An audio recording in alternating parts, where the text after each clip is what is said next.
What is up, guys? Welcome back to the channel. Today's reaction video is the top 10 most secluded towns in the United States. You ready for this one? Yeah, I'm ready. This is going to be, I guess secluded is away from everyone. Yeah. Like, kind of a bit like Jersey to the UK. It has different, I guess it's different, but it's part of it. Yeah. But it's isolated. Yeah. It's like probably not most inhabited. Yeah, I guess isolated is a word, isn't it, thinking about it. Isolated, maybe not as inhabited, and potentially has its own little unique things because it hasn't picked it up from the rest of the world or the rest of the USA. Are you ready for this one? I'm ready. Smash that like button if you enjoy this kind of content. Smash that subscribe button as well, you absolute legends.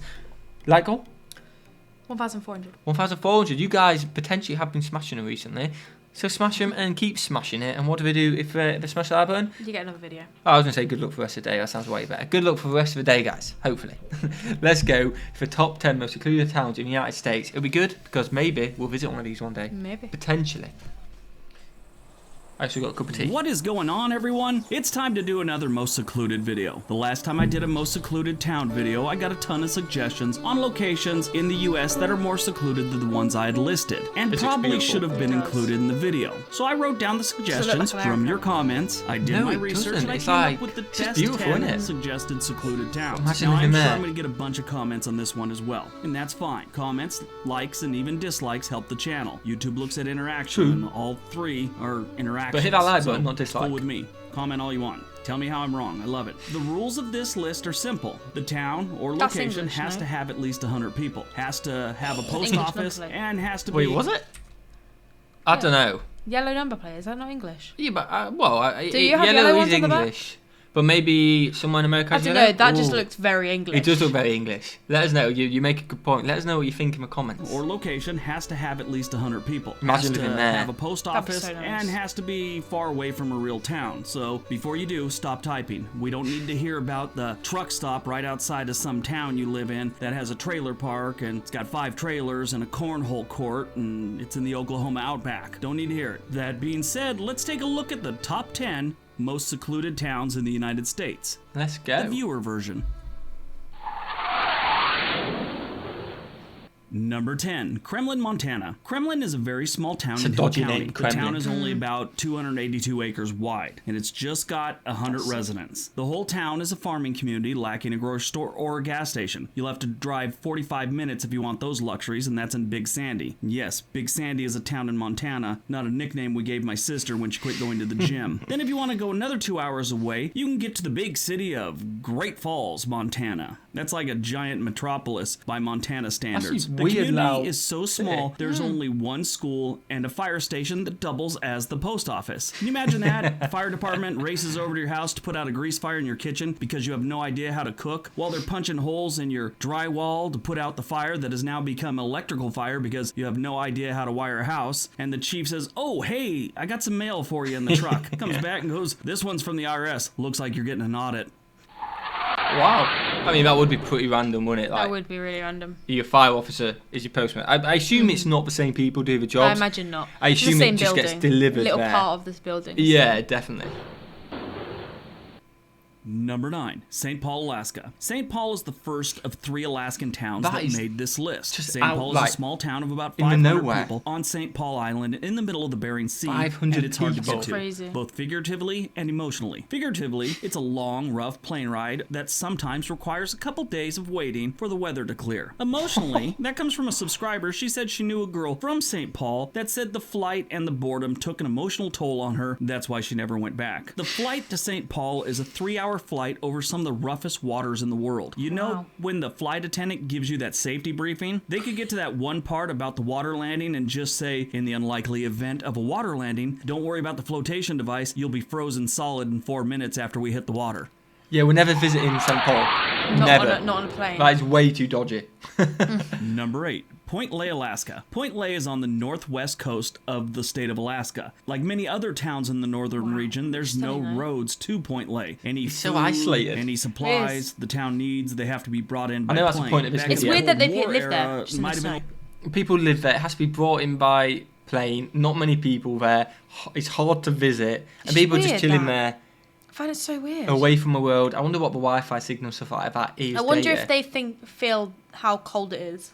Like, because they might be used to it now. I think you get used to it. Like, do you know, like, people in foreign countries, in a hot country, get used to the heat? Well, it's like, isn't it? Like, I feel like the comparison for me is, so, like, I watch YouTube videos and there's, like, families in California and Florida, and they're, like, I don't know, however many degrees, it's too cold for them to be to go swimming. Yeah. And I'm like, that is bloody hot. What are you on about? Tops off everything in that. Yeah, you just get used to it, don't you? So I assume it's the same with a cold.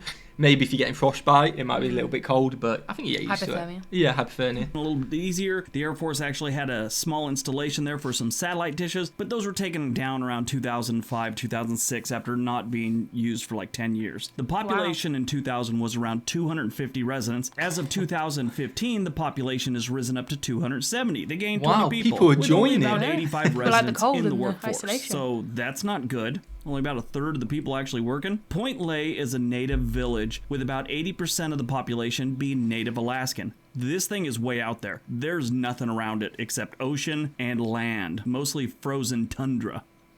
Wow, that is unique. Number 7, Hewlett, Wyoming. Almost every city in Wyoming that isn't Cheyenne, Casper, or Laramie is relatively secluded, but you definitely have the extra secluded Hewlett. The population as of the 2010 census was about 385 people. Now it's estimated to be around 400. That just tells me there's 400 people in Wyoming that don't like having company. Hewlett has one school, a few places to eat, a grocery store, and a golf club. Yes, Hewlett has a golf course. Does a town in the middle of nowhere really need a golf course that is actually larger than the town itself? Makes no sense. The nearest big city in Wyoming is Casper, and that's about 3 hours away. Wow, big check to get to a big city. Number 6, Dalhart, Texas. Dalhart is one of the larger secluded towns with little over 8,000 people. As of 2017. Okay. This city sprung up from an old railroad junction back in like 1901. The city is in the very northwest corner of the state and 80 miles away from Amarillo and 40 miles away from the closest Walmart, which is by Texas. I see Amarillo. Oh my! I can't believe it. That's what I got in my head. Show me the way. It's Peter Kay, isn't it? Peter Kay song. Let us know if you guys know that song. Such a good song. It's got to be. Like, is it a British thing? That song? I feel like it is a British thing. Like I feel like it was every British disco. Yeah, Show Me the Way to Amarillo. Everyone knows that song. Yeah, let us know if you know that song in America. Everyone in Britain knows that song. It's a very British song. I'm guessing it may. It may even be about Amarillo in America. It may be. I don't know. I think it might be. Cause thing is, we sometimes get laughed at this because we say, "Is that an American thing?" They're like, "It was started in America," but it's definitely a British thing. Yeah, he's a British guy. Yeah, it's definitely a British thing. But it may have made it to America. Yeah, you can't claim it as yours. This is definitely British. I don't mind you guys claiming anything. It's just we sound stupid when we go, "Was it over there?" And it turns out it started there. It started there. This definitely did. It's definitely started in the UK. Let us know. Standards, really bad news. The good news is they do have a great burger place called The Grill. They serve these giant hamburgers. They're great. I want to eat it.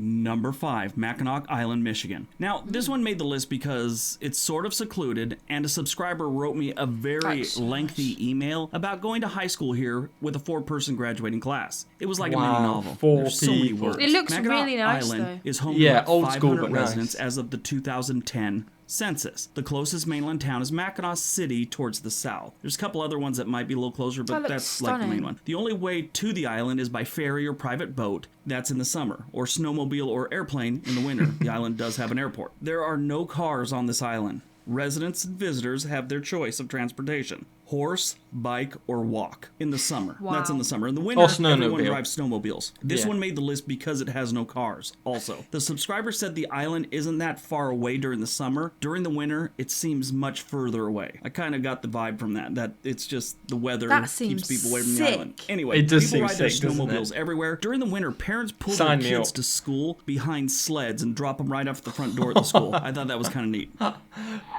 That's sick. I want them. That's just fun all day. I want to go there. Number 4, Stehekin, Washington. Stehekin is within the Wenatchee National Forest. This place is tucked away, to say the least. Stehekin has only about 100 residents, and the only way to get to the town is by taking the ferry up Lake Chilean, a long hike, a horseback ride, or by flying into Stehekin in a seaplane. Since there's no roads here, those are your only options. I imagine you could swim it, but that's a long swim. I don't know if anyone wants to swim that. I've never been here. I've camped on Lake Chilean before, and this place is so far up the lake, I didn't even know it existed. I was there 3 days. No one mentioned it, knew nothing about it. I saw the seaplane, didn't know where it was going. It was really interesting. This place is so far away from everything. It has zero cell service. Zero. If you want to drop off the grid, this is your place. Now, like I said, I haven't been to that town, but I heard it's really nice. The pictures look nice. I'm going to go there this summer. I'll have pictures for you in June or July, I'm sure. Very interested about this place. Hopefully you enjoyed.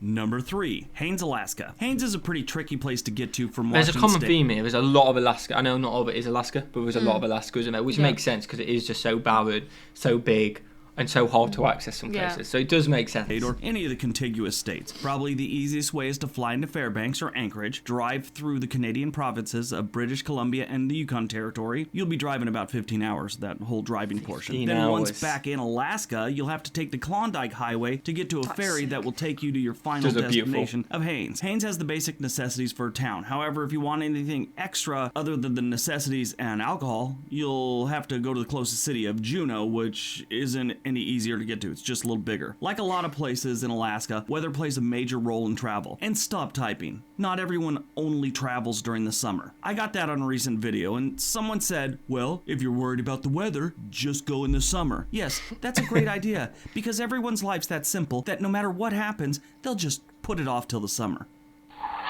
There you go. Not wrong.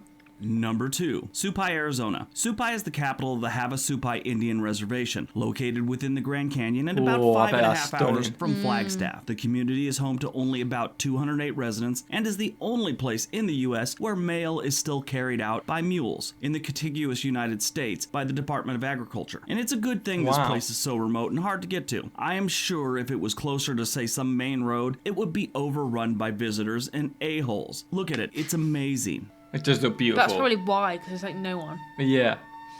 No one to ruin it. Unfortunately, humans destroy the planet. Most people that make this trek do so with a certain amount of respect. You're not going to see people in beach chairs with beer like you would at the river or Lake Havasu. It's a lot nicer. Just hard to get to. There you go. Maybe one day, potentially. And number 1, Yellow Pines, Idaho. Yellow Pines is located right outside of the Payette National Forest, and as of the 2010 census, the population was only 32 people. And I know that's below the requirements for this list. Kind of broke my own rules. But here's the catch. In the woods surrounding Yellow Pine, they have a bunch of people living in cabins and trailers. And the estimate for the 2020 census is that they'll get to about 100 people. The closest town with any chain restaurants or grocery stores is McCoy, and that's 3 hours through the canyon. This is another place where in the winter, you seem like you got a little further away from everything else. This is also one of those places that if you live here, you feel like you're camping every day of your life. This is also a good place to move to if you're trying to escape your past. So they don't have any internet, television, or things like that. You might have internet, but it's that satellite internet, and you know that's so slow it might take you 3 weeks to load a website of any news. It's that far out. Wow, that was a good video. A simpler life, a lot simpler life. Smash that up if you enjoyed it. It was good, wasn't it? It was good, yeah. Interesting. A lot of new places which we'd never seen before. You also got attacked by a fly. I did, like right in my forehead. So I hope you guys enjoyed that. Smash that like button, smash the subscribe button as well. Make sure you hit that like goal. We'll be watching out for you, legends. Won't we? We will. We don't want to make Millie sad, do it? Smash that like button, guys. Smash the subscribe button and watch the video. Have a fantastic day. And we'll see you, legends, in the next one. Peace.